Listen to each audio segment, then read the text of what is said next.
لیکن میں پھر بھی چاہوں گا کہ میں آپ کے سامنے ایک ایسی کمپلیٹ ویڈیو رکھوں جس سے آپ کا یہ عقیدہ کلیئر ہو جائے کہ جو اس دنیا سے چلا گیا اس کا اس دنیا سے کنیکشن ختم ہو گیا، اب وہ عالم برزخ میں ہے۔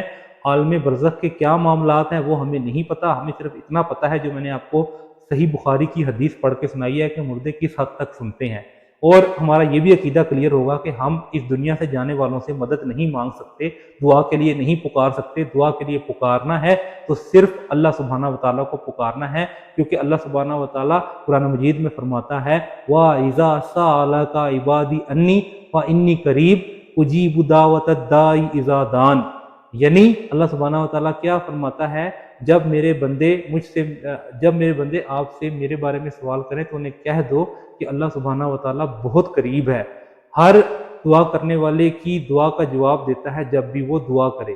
تو اس سے یہ عقیدہ کلیئر ہوتا ہے۔ تو آئیں اب ہم سب سے پہلے وہ ویڈیو دیکھتے ہیں انجینئر محمد علی مرزا صاحب کی، جس سے آپ کا یہ عقیدہ بھی کلیئر ہو جائے۔ تو یہ دیکھیں۔ ان الحمد لله نحمده ونستعينه ونستغفره ونعوذ بالله من شرور انفسنا ومن سيئات اعمالنا من يهده الله فلا مضل له ومن يضلله فلا هادي له واشهد ان لا اله الا الله وحده لا شريك له واشهد ان محمدا عبده ورسوله اما بعد فان خير الحديث كتاب الله وخير الهدي هدي محمد صلى الله عليه واله وسلم وشر الامور محدثاتها وكل محدثة بدعة وكل بدعة ضلالة وكل ضلالة في النار۔ اعوذ باللہ السمیع العلیم من الشیطان الرجیم من ہمزہ ونفخہ ونفثہ بسم اللہ الرحمن الرحیم رب اشرح لی صدری ویسر لی امری واحلل عقدۃ من لسانی یفقهوا قولی بسم اللہ الرحمن الرحیم ان اللہ وملائکتہ یصلون علی النبی یا ایھا الذین آمنوا صلوا علیہ وسلموا تسلیما اللهم صل علی محمد وعلی آل محمد كما صلیت علی ابراہیم وعلی آل ابراہیم انک حمید مجید اللهم بارک علی محمد وعلی آل محمد كما بارکت علی ابراہیم وعلی آل ابراہیم انک حمید مجید۔ الحمدللہ آج 13 جون 2015 کو ہفتے کے دن قرآن کلاس نمبر 179 میں 179 میں ہم انشاءاللہ تعالی سورۃ النحل کی آیت نمبر 28 سے لے کر 34 تک کور کریں گے، اور انہی آیات کے کانٹیکسٹ میں ہم انشاءاللہ تعالی عذاب قبر قرآن پاک کی روشنی میں اس کے کیا احکامات آئے ہیں اس کو بھی ڈسکس کریں گے۔ اس کی وجہ یہ ہے کہ مسلمانوں کے ہاں ایسا گروہ بھی پایا جاتا ہے جو قرآن پاک کی آیات کی بنیاد پر عذاب قبر کی نفی کرتا ہے، اور ان کے نظریے کے مطابق قرآن پاک میں کوئی ایک آیت بھی ایسی نہیں ہے جو عذاب قبر کو سپورٹیو ہو۔ یہ سارے کے سارے معاملات چونکہ احادیث میں آئے ہیں، اگرچہ صحیح بخاری اور مسلم کی احادیث میں ہیں، وہ ان احادیث کو صحیح نہیں مانتے۔ حالانکہ اس سے بھی بڑی دلیل یہ ہے کہ اہل سنت اور اہل تشیع ان کے تمام آف شوٹس کا اس پر اتفاق ہے کہ عذاب قبر برحق ہے، اور قرآن حکیم میں بھی اس کے دلائل موجود ہیں۔ انشاءاللہ آج ہم ان کو ڈسکس بھی کریں گے، اور ہماری آج کی گفتگو انشاءاللہ تعالی مسئلہ نمبر 117A کے نام سے ہماری ویب سائٹ اہل سنت پاک.com پر ہمارے یوٹیوب کے چینل جو میرے نام پر ہے انجینئر محمد علی مرزا اس کے تھرو اپلوڈ ہوگی، اور انشاءاللہ اس کا عنوان ہوگا مسئلہ نمبر 117A، عذاب قبر کا بیان قرآن حکیم کی روشنی میں۔ عذاب قبر کا بیان قرآن حکیم کی آیات کی روشنی میں۔ عذاب قبر کا بیان قرآن حکیم کی آیات کی روشنی میں۔ بھائیو، اس حوالے سے آپ کو ایک ریفرنس پیج مل چکا ہے جس پہ قرآن حکیم سے کل 10 مقامات سے کراس ریفرنس کے طور پر آیات درج ہیں۔ ان میں سے پہلا ریفرنس تو ہماری وہ آیات ہیں جو ترجمہ کلاس میں آج آئیں گی، سورۃ النحل کی آیت نمبر 28 سے لے کر 34 تک، اور 9 ریفرنسز اس کے علاوہ ہیں قرآن حکیم سے مختلف مقامات سے۔ انشاءاللہ ہم ان کو ایک انٹلیکچوئل ترتیب کے ساتھ ڈسکس کرتے چلے جائیں گے جس طرح میں نے ان کو درج کیا ہے، تاکہ یہ مقدمہ سمجھ آ جائے۔ اور آج ہی لیکچر جو آج کا لیکچر ڈسکس ہو رہا ہے اسی کا پارٹ بی جو ہے 117B مسئلہ نمبر، وہ انشاءاللہ اگلی دفعہ ڈسکس کریں گے، صحیح الاسناد احادیث کی روشنی میں عذاب قبر کا بیان۔ لیکن وہ بیان جو ہے منکرین عذاب قبر کے لیے کوئی اہمیت کا حامل نہیں ہے، لیکن چونکہ مسلمانوں کی اکثریت 99.9% لوگ وہ ہیں جو الحمدللہ کتاب اللہ کے ساتھ ساتھ سنت یعنی صحیح الاسناد احادیث کو بھی جو ہے وہ سورس سمجھتے ہیں نالج کا، ان کے لیے انشاءاللہ میں اگلی دفعہ ڈسکشن کروں گا۔ اور آج کی جو ڈسکشن ہے وہ پرٹیکولرلی جو منکرین عذاب قبر ہے قرآن حکیم کے دلائل کی روشنی میں ہم ان کے اصول و مبادی کا رد کریں گے، اور انشاءاللہ تعالیٰ پھر وہ اس بات کو ماننے پر مجبور ہوں گے کہ قرآن حکیم ان کے اصول اور مبادی کو سپورٹ نہیں کرتا جو عذاب قبر کے اگینسٹ وہ کھڑا کرتے ہیں انشاءاللہ تعالیٰ۔ آج کی گفتگو میں جتنی آیات آئیں گی انشاءاللہ ان کے ریفرنسز تو درج ہیں، میں بتاتا جاؤں گا، اور جو احادیث ہوں گی انشاءاللہ ان کے نمبرز بھی بتاؤں گا۔ احادیث تو بہت کم آئیں گی آج، انشاءاللہ اگلی دفعہ آئیں گی، اور تمام احادیث کے نمبرز انشاءاللہ علماء حرمین بیروت اور دارالسلام کی انٹرنیشنل نمبر کے مطابق، جس کے مطابق پوری دنیا میں عربی کتب شائع ہوتی ہیں اور مطبوعۃ شاملہ اور باقی عربی سافٹ ویئرز بنائے جاتے ہیں، اس کے مطابق میں انشاءاللہ ان کی نمبرنگ بھی بتا دوں گا۔ اس کے باوجود اگر کسی کی کوئی کیوری ہو تو لیکچر کے اینڈ پہ سوال کر سکتا ہے، لیکچر کے دوران کسی کو سوال کرنے کی اجازت نہیں، ورنہ ہماری گفتگو کا ڈیکورم ڈسٹرب ہو جائے گا۔ اور بعد میں بھی میرا ای میل ایڈریس ہے mirza_95 yahoo.com، اس پہ ای میل کر کے جواب بھی لیا جا سکتا ہے۔ تو اللہ کا نام لے کر شروع کرتے ہیں سورۃ النحل کی آیت نمبر 28 سے لے کر 34 تک۔ اعوذ باللہ السمیع العلیم من الشیطان الرجیم من ہمزہ ونفخہ ونفثہ، بسم اللہ الرحمن الرحیم۔ سورۃ النحل آیت نمبر 28 سے لے کر 34 تک، کل 7 آیات۔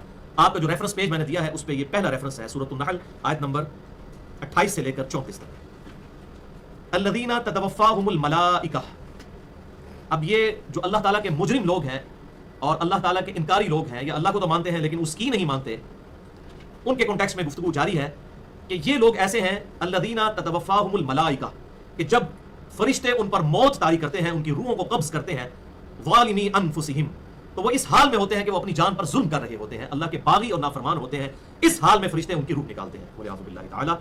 تو ان پر کیا کیفیت طاری ہوتی ہے؟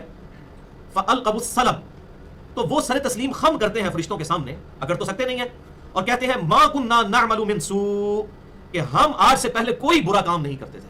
اب جب ان کو اپنی موت نظر آتی ہے سامنے اور عذاب کے فرشتے نظر آتے ہیں تو اپنا کانفیڈنس لوز کر جاتے ہیں۔ یہ تو انشاءاللہ میں اگلی دفعہ حدیث کی روشنی میں بتاؤں گا کہ وہ حالت کیا ہوتی ہے۔ نیک آدمی کے پاس فرشتے کس حال میں آتے ہیں اور بد آدمی کے پاس والعیاذ باللہ تعالیٰ کس شکل میں فرشتے آتے ہیں۔ موت کے وقت کی سٹیٹس بالکل کلیئر ہو جاتا ہے کہ میرے ساتھ بننے کیا والا ہے۔ تو اس وقت جو مجرم لوگ ہیں وہ کانفیڈنس لوز کر جاتے ہیں، تو وہ فرشتوں سے کہتے ہیں دیکھو دیکھو ہم نے کوئی جرم نہیں کیا، ہم کوئی برے کام نہیں کرتے تھے۔ یہاں پر بھی جس نے جرم کیا ہوتا ہے جب اس کی پکڑ آتی ہے نا تو وہ اپنے جرم سے ہی منکر ہو جاتا ہے، انکار کرنے والا بن جاتا ہے۔ تو یہ جو مجرم لوگ ہیں وہ کہیں گے ہم تو کوئی جرم نہیں کرتے تھے، اور سر تسلیم خم کر دیتے ہیں فرشتوں کے سامنے۔ بلا ان اللہ علیم بما کنتم تعملون، کیوں نہیں، بے شک اللہ تعالیٰ علم والا ہے اور جانتا ہے جو کچھ تم اعمال کیا کرتے تھے۔ فرشتے کہتے ہیں کس کو دھوکہ دے رہے ہو؟ انہ علیم بذات الصدور، وہ اللہ جو کہ سینوں کے چھپے ہوئے رازوں کو بھی جاننے والا ہے، جس نے ٹائنیسٹ ڈیٹیل تک ہر مخلوق کا ڈیٹا اپنے پاس پہلے ہی لوح محفوظ میں لکھ لیا ہے۔ ایسا ڈیوائن اس کا نالج اور پرفیکٹ نالج ہے، اس کو دھوکہ دینا چاہتے ہو اور یہ کہہ رہے ہو کہ ہم کوئی برے اعمال نہیں کیا کرتے تھے۔ والعیاذ باللہ تعالی۔ فادخلوا ابواب جہنم خالدین فیہا، پس داخل ہو جاؤ جہنم میں، ان کے دروازے میں، ان کے دروازے کھول دیے جائیں گے ان کے لیے اور کہا جائے گا داخل ہو جاؤ ان میں اور ہمیشہ ہمیشہ رہو اس میں۔ فلبئس مثوى المتکبرین، تو کیا ہی برا ٹھکانہ ہے تکبر کرنے والوں کا، حق سے اناد کرنے والوں کا، حق کو جھٹلانے اور ٹکرانے والوں کا۔ والعیاذ باللہ تعالی۔ یعنی مرتے ہی نزع کے عالم میں ہی فرشتے کہیں گے آ جاؤ عذاب کی طرف۔ لہذا اصول اور مبادی ٹوٹ گیا منکرین عذاب قبر کا، جو کہتے ہیں کہ آخرت میں عذاب ہوگا۔ یہ تو موت کے وقت آ جا رہا ہے کہ ویلکم کیا جا رہا ہے اب تمہیں اس عذاب کی طرف۔ باقی ڈیٹیل انشاءاللہ اگلے کراس ریفرنسز میں آئے گی۔ یعنی موت کے وقت ان کو یہ مجدہ سنایا جاتا ہے کہ بچوں جی تیار ہو جاؤ، گھنٹی لگنے لگی ہے تھوڑی۔ کیا ہی برا ٹھکانہ ہے تکبر کرنے والوں کا جو حق سے اناد کیا کرتے تھے۔ صحیح بخاری اور مسلم کی متفق علیہ حدیث ہے جس کا مفہوم کچھ یوں ہے کہ آپ صلی اللہ علیہ وسلم نے فرمایا کہ جس پر موت طاری ہو گئی اس کی قیامت قائم ہو گئی، مرتے ہی قیامت قائم ہوگی اس شخص کے لیے۔ یعنی آخرت تو اس کی شروع ہوگی نا مرنے کے ساتھ ہی۔ اس لیے دیکھیں کیا پرفیکٹ دعا ہمیں سکھائی گئی ہے سورۃ البقرہ میں، اور بخاری اور مسلم کی متفق علیہ حدیث ہے۔ امام کائنات سید الاولین والآخرین شفیع المذنبین رحمۃ للعالمین سیدنا و مولانا امام اعظم محمد رسول اللہ صلی اللہ علیہ وآلہ وسلم، انس بن مالک کہتے ہیں کہ آپ صلی اللہ علیہ وسلم کوئی اور دعا مانگے یا نہ مانگے، آپ کی اکثر دعا ہوا کرتی تھی اللہم ربنا آتنا فی الدنیا حسنہ وفی الآخرۃ حسنۃ وقنا عذاب النار، اے ہمارے رب، اے اللہ ہمیں اس دنیا میں بھی بھلائیاں عطا فرما اور آخرت میں بھی بھلائیاں عطا فرما، اور آخرت کی سب سے بڑی بھلائی وقنا عذاب النار، ہمیں آخرت کے عذاب سے بچا لے۔ تو دنیا میں بھی بھلائیاں اور آخرت میں بھی، اور آخرت کی بھلائی میں قبر کی بھلائی بھی شامل ہے اور پل صراط کی بھلائی بھی شامل ہے، میزان عمل کی بھی بھلائی شامل ہے۔ لہٰذا یہ جو علماء نے مولویوں نے اپنی طرف سے یہ دعا جوڑ دی ہے وقنا عذاب القبر وقنا عذاب الحشر وقنا عذاب المیزان، یہ بالکل فیبریکیٹڈ بات ہے۔ ان بیچاروں کا نالج بڑا لمیٹڈ ہے، ان کو پتہ نہیں ہے کہ آخرت میں قبر، حشر اور میزان عمل اور پل صراط سب داخل ہے۔ ہمارے محبوب صلی اللہ علیہ وسلم کی دعا بڑی جامع ہے، ربنا آتنا فی الدنیا حسنہ وفی الآخرۃ حسنۃ وقنا عذاب النار، یہ بڑی پرفیکٹ دعا ہے۔ اس لیے آپ دیکھیں سنن ابی داؤد میں صحیح حدیث ہے کہ آپ صلی اللہ علیہ وسلم طواف کعبہ میں صرف ایک ہی دعا مانگتے تھے، وہ بھی رکن یمانی سے لے کے حجر اسود تک، وہ مستجاب دیوار کے سامنے سے گزرتے ہوئے وہ یہی دعا تھی ربنا آتنا فی الدنیا حسنہ وفی الآخرۃ حسنۃ وقنا عذاب النار۔ یعنی یہ پرفیکٹ دعا ہے، اس کے اندر سب کچھ شامل ہے۔ اور صحیح مسلم کی ایک حدیث ہے بڑی زبردست جو میں نے مسئلہ تقدیر میں بھی بیان کی تھی، مسئلہ نمبر 104 A B اور C کے اندر، کہ ایک صحابی جو تھے وہ اتنے بیمار ہوئے کہ بالکل چڑیا کی طرح ان کی حالت ہو گئی، کمزور ہو گئے، ہڈیوں کا ڈھانچہ بن گئے۔ تو آپ صلی اللہ علیہ وسلم ان کی عیادت کے لیے تشریف لائے، تو آپ صلی اللہ علیہ وسلم نے فوراً بھانپ لیا، بینگ این انٹلیکچوئل پرسنالٹی، آپ نے فرمایا تو اللہ سے کیا مانگتا ہے؟ تو انہوں نے کہا یا رسول اللہ میں اللہ سے دعا کرتا ہوں اے اللہ جو تو نے مجھے آخرت میں عذاب دینا ہے دنیا میں دے لے۔ والعیاذ باللہ تعالی۔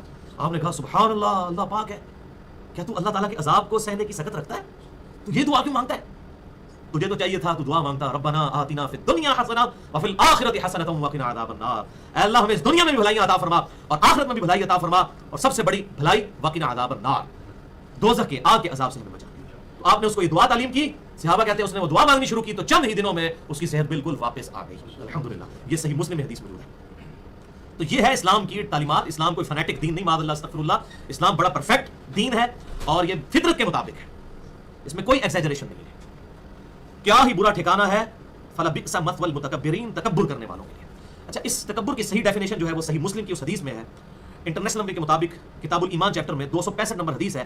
آپ صلی اللہ علیہ وسلم نے ارشاد فرمایا جس کے دل میں رائی کے دانے کے برابر بھی تکبر ہوا تو جنت اس شخص پر حرام ہے، تو آگ میں جائے گا. صحابہ نے عرض کیا اللہ کے محبوب صلی اللہ علیہ وسلم، بسا اوقات انسان کی خواہش ہوتی ہے کہ اس کے کپڑے اچھے ہوں، اس کی جوتیاں اچھی ہوں، کیا یہ بھی تکبر ہے؟ آپ صلی اللہ علیہ وآلہ وسلم نے ارشاد فرمایا یہ تکبر نہیں ہے. اللہ خوبصورت ہے اور خوبصورتی کو پسند فرماتا ہے. تکبر یہ ہے کہ تم حق بات سے عناد کرو اور دوسروں کو حقیر جانو. حق بات سے عناد کرنا سب سے بڑا تکبر ہے. یعنی دل نے گواہی دے دی کہ بات سچی ہے لیکن پھر نہیں مانی.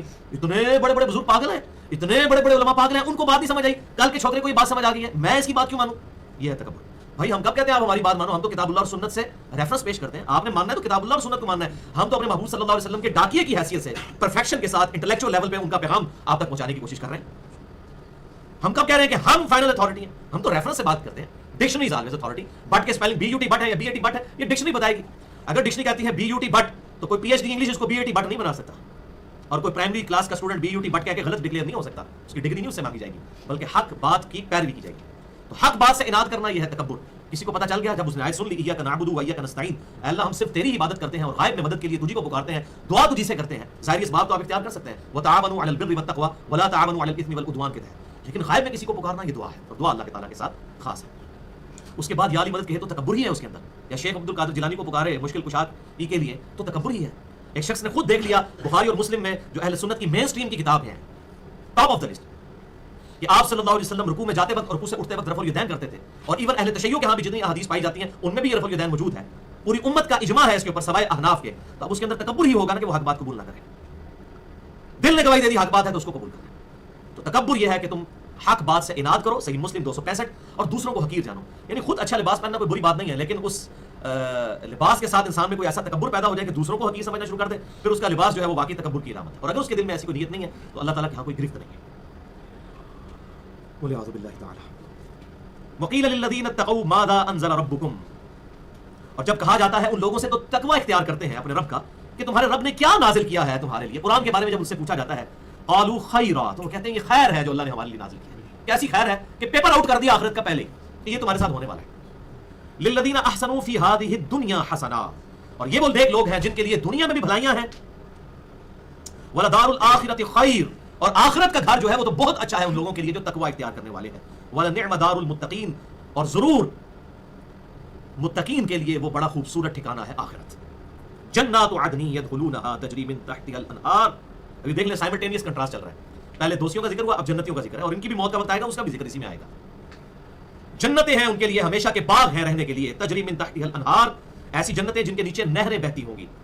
لہم فیہا ما یشاؤون، اور اس جنت میں ان کے لیے ہر وہ چیز ہوگی کہ جو وہ خواہش کریں. جنت میں ہر وہ شے ہوگی جو ان کی خواہش ہوگی. یعنی ہر بندے کی خواہش ڈفرنٹ ہوگی.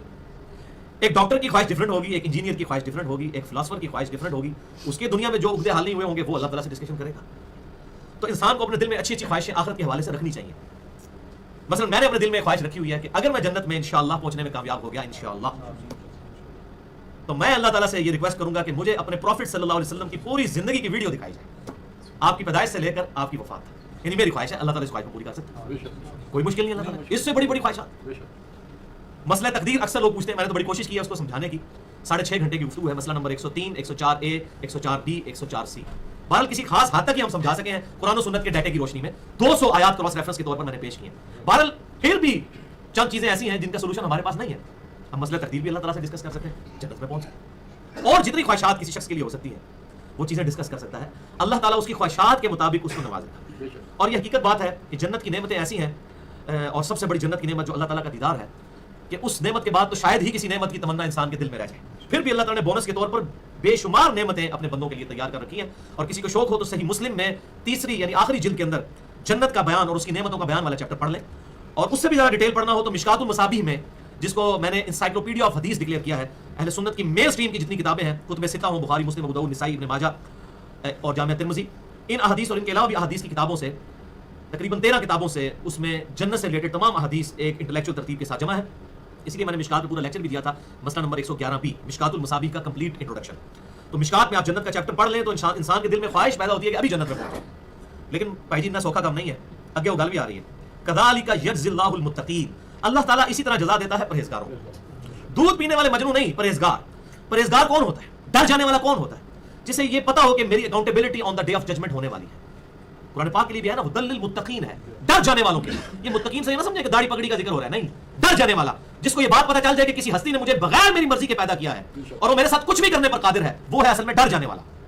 افحسبتم انما خلقناکم عبثا وانکم الینا لا ترجعون، کیا تم نے یہ گمان کیا کہ ہم نے تمہیں ویسے ہی پیدا کر دیا ہے اور تمہیں لوٹ کے ہمارے پاس نہیں آنا؟ بڑی سیریس کریشن ہے ہیومن بینگ کی، پرپس فل کریشن ہے.